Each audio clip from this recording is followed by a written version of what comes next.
आप ही मेरे हृदय के मालिक, मेरा जीवन हो प्रभु जी। जय स्वामीनारायण प्रभु, जय स्वामीनारायण। आप ही मैं मगन रहूं प्रभु जी। ऐसी भक्ति ऐसी शक्ति मिले प्रभु जी।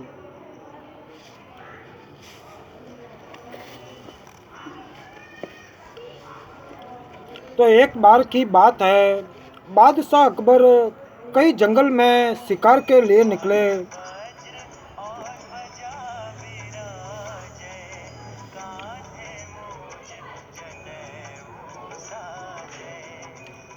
तो एक बार की बात है, बादशाह अकबर कई जंगल में शिकार के लिए गए। साथ में बहुत आदमी थे, पर देव योग से जंगल में अकेले भटक गए। आगे गए तो एक खेत दिखाई दिया। उस खेत में पहुँचे और उस खेत के मालिक से कहा कि भैया मुझे मुझे भूख और प्यास बड़ी ज़ोर से लगी है, तुम कुछ खाने पीने को दे दो, मैं राज्य का आदमी हूँ। उसने कहा ठीक है, आप हमारे तो मालिक ही हो। यह कहकर उसने भोजन करा दिया। खेत में उक गन्ना थी, उक का रस पिला दिया। आराम करने के लिए खटिया बिछा दी। इससे बादशाह बहुत राजी हुआ। उसको ऐसा लगा कि ऐसा बढ़िया शरबत मैंने कभी नहीं पिया, और जंगल में रोटी भी बड़ी मीठी लगती है, फिर जिसमें भूख भी लगी हुई हो। जब बादशाह वापस जाने लगा तो उस किसान से कहा कि कभी तुम्हारे काम पड़ जाए तो दिल्ली में आ जाना, मेरा नाम अकबर है, और किसी से मेरा नाम पूछ लेना। और फिर कहा कलम दवात कागज ला, तुझे कुछ लिख दूँ। तो खेत में न कलम है, न दवात है, न कागज है। खेत में रहने वाला बेचारा पढ़ा लिखा तो था नहीं, फूटा हुआ मिट्टी का घड़ा था। वह सामने रख दिया और एक कोयला ले आया। तो बादशाह ने घड़े की ठीकड़ी के भीतर में लिख दिया। वह बेचारा पढ़ा लिखा था नहीं। तो अकबर ने कहा कि मेरे से जब मिलने आओ तब इसको साथ लेकर आ जाना। उसने कहा ठीक है। उसने उस लिखे हुए घड़े के टुकड़े को रख दिया। कई वर्षों तक पड़ा रहा। जब अकाल पड़ा और अनाज कुछ नहीं था, तब बड़ी तंगी आ गई। अपने लिए अन्न और गायों भैंसों के लिए घास तक नहीं रहा, दोनों के लिए पानी नहीं रहा। तब स्त्री ने कहा कि राज्य का एक आदमी आया था ना, उसने कहा था कि आवश्यकता पड़े तब दिल्ली आ जाना। तो जय स्वामीनारायण प्रभु, जय स्वामीनारायण। तो उसके पास जाओ तो सही। स्त्री ने बार बार कहा। तो ठीकड़ा लेकर वो वहाँ से चला, दिल्ली में पहुँचा। तो लोगों से पूछा कि अकबर का घर कौन सा है। अकबर का नाम सुनकर किसी ने बता दिया। खास महल के दरवाजे पर जाकर पूछने लगा कि अकबर का घर कौन सा है, क्या यही है। द्वारपालों ने डांट कर कहा कैसे बोलता है, ढंग से बोला कर। वह तो अपनी भाषा में सीधा बोला, और उसने ठीकरी दिखाकर कहा कि जाकर कह दो एक आदमी आपसे मिलने आया है।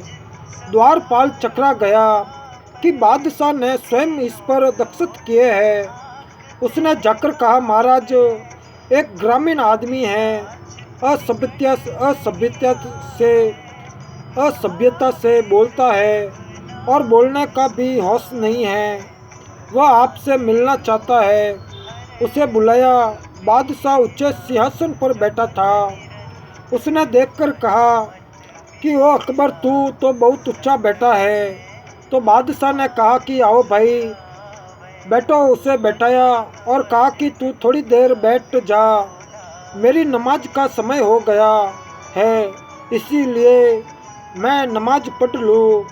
अब किसान देखता है कि उसने कपड़ा बिछाया है और वह उस पर उठता है, बैठता है। अकबर ने जब नमाज पढ़ ली और आकर बैठा तो उस किसान ने पूछा, ये क्या कर रहे थे? बादशाह ने जवाब दिया कि परवरदिगार की बंदगी कर रहा था। तो किसान ने कहा, मैं तो समझा नहीं। तो कहा, ईश्वर है ना, यानी उस परमात्मा की हाजिरी भर रहा था। कितनी बार करते हो? 5 बार। 5 बार उठते बैठते हो क्यों? जिसने जिसने इतना दे रखा है उसकी हाजिरी भरता हूँ। मैं तो एक बार भी हाजिरी नहीं भरता हूँ, फिर भी सब दे रखा है और दे रहा है। तुम्हें 5 बार करनी पड़ती है। अच्छी बात, जय राम जी की। अब जाता हूँ। ऐसा कह कर जाने लगा तो पूछा कि क्या आया था? तो मेरी स्त्री ने कह दिया था कि तुम दिल्ली जाओ। तब आया और यहाँ तुमको देखा तो तुम तो 5 बार नमाज पढ़ते हो। जब आपको परमात्मा से मिला तो अब आपसे मैं क्या लूँ? मुझे कुछ करना नहीं पड़ता है तो भी वह परमात्मा मुझे देता है। अब तेरे से क्या लेना है? जय स्वामीनारायण प्रभु, जय स्वामीनारायण।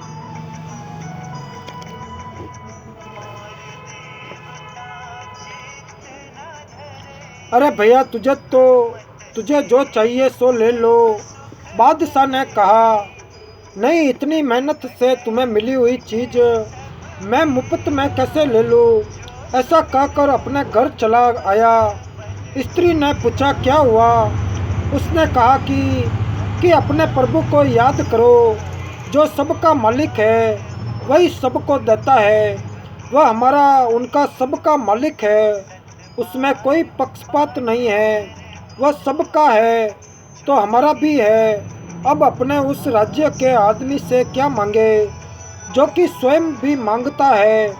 इसीलिए भगवान का भरोसा रखो और उनका नाम लो।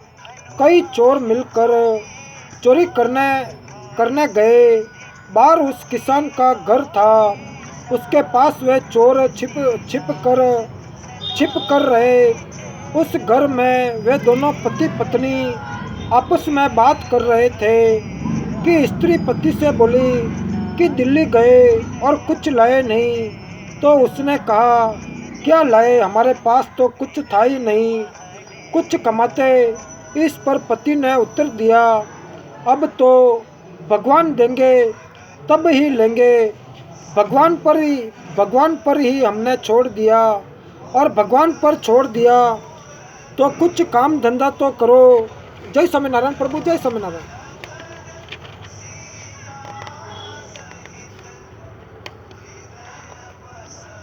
कि काम धंधा तो करो।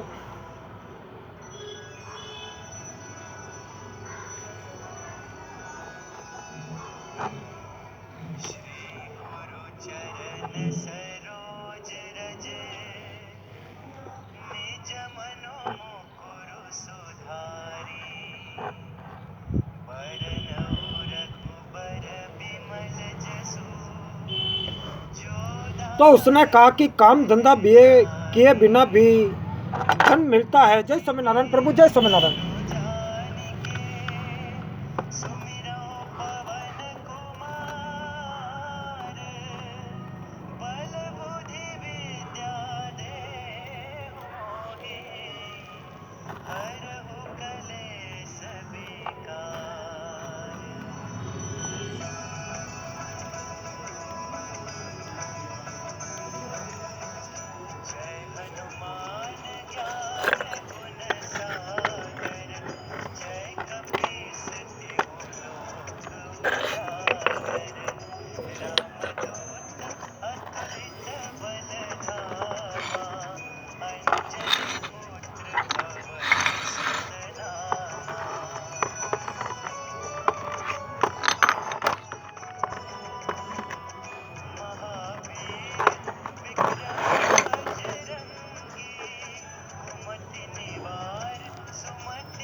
जय स्वामीनारायण प्रभु, जय स्वामीनारायण।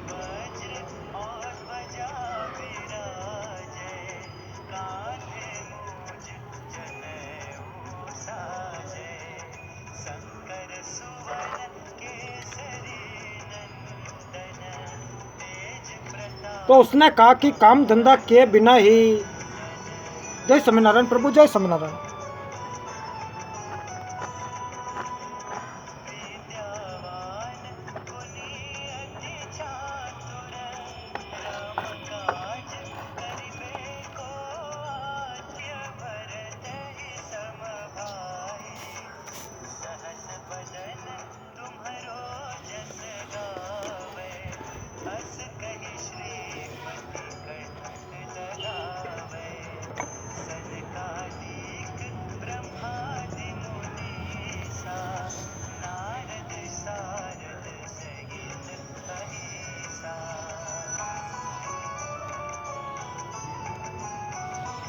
जय स्वामीनारायण प्रभु, जय स्वामीनारायण। तो उसने कहा कि काम धंधा किए बिना भी धन मिलता है, पर मैं लेता नहीं हूँ। ठाकुर जी की मर्जी होगी तो घर बैठे भेज देंगे। इस प्रकार स्त्री पुरुष आपस में बातचीत कर रहे थे। उसने अपनी स्त्री को धीरज बंधाते हुए कहा कि अब वर्षा भी हो गई है, खेती करेंगे, सब काम ठीक हो जाएगा, कोई चिंता की बात नहीं है। मैं तो भगवान के भरोसे रहता हूँ, मैं लेता नहीं हूँ। भगवान के देने के बहुत तरीके हैं, छप्पड़ फाड़ कर देते हैं। और उसने कहा, सुन, आज की ही बात बताओ। मैं नदी किनारे गया, नदी में बाढ़ आ गई, पानी बहुत बढ़ गया, जिससे किनारा कट गया। वहाँ शौच जाकर हाथ धोने लगा तो मेरे को दिखा कि वहाँ कोई बर्तन है, ऊपर से रेत निकल गई थी और ढक्कन दिया हुआ एक चरु पड़ा था। उसको मैंने खोलकर देखा तो उसमें सोना चांदी 80 रुपया भरी हुई थी, बहुत धन था।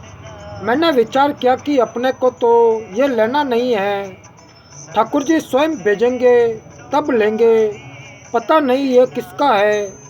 इसीलिए ढक्कन लगाकर मैं वापस आ गया। स्त्री ने पूछा कि वह कहाँ पर कौन सी जगह है। तो उसने सब बता दिया कि ऐसे वहाँ एक जाल का वृक्ष है, उसके पास में है। चोर इनकी बातों को सुन रहे थे। उन्होंने सोचा कि ये किसान तो पागल है, अपने तो वही चलो, और कई चोरी करेंगे तो कई पकड़े जाएंगे और धन वहाँ मिल ही जाएगा। वे वहाँ वही गए जहाँ किसान ने हाथ धोए थे। तो ढक्कन ढकते समय उस किसान से कुछ भूल हो गई थी, ढक्कन कुछ खुला रह गया। तो उसके जाने के बाद एक सांप आकर उस बर्तन में के भीतर बैठ गया।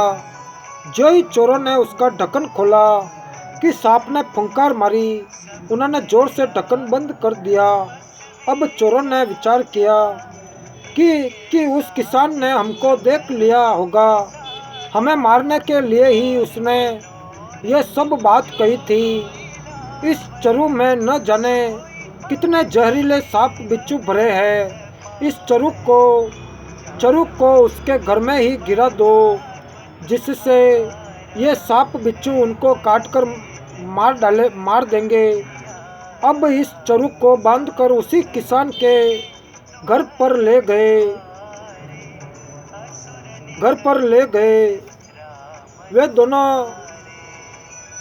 वे दोनों सो गए थे। उन चोरों ने छप्पड़ फाड़कर चरु उल्टा कर दिया, जिससे सारा माल जय स्वामीनारायण प्रभु, जय स्वामीनारायण।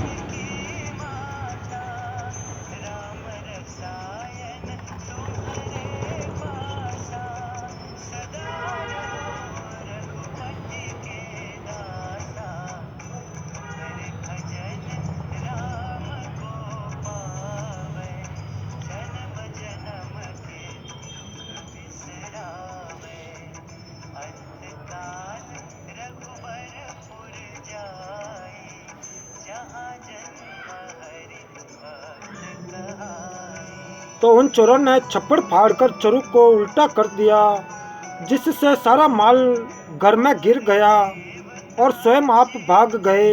ऊपर से पहले सांप गिरा, उस पर सोने के समान रही सामान सहित वह चरु गिरा। इससे सांप तो वही दबकर मर गया। इस प्रकार भगवान छप्पड़ फाड़ कर देते हैं। सवेरे जब दोनों जगे और घर में देखा तो धन का ढेर लगा हुआ है। अब किसी से क्या मांगे, तो भगवान किस तरह से देते हैं इसका पता ही नहीं चल लगता। जो भगवान का भरोसा रखता है वह कभी भी खाली नहीं जाता। भूखा रह सकता है, नंगा रह सकता है, लोगों में अपमान हो सकता है, परंतु उसके मन में दुख नहीं हो सकता। जो भगवान पर पूरा भरोसा रखता है वह हर हालत में प्रसन्न रहता है। जय स्वामीनारायण प्रभु, जय स्वामीनारायण।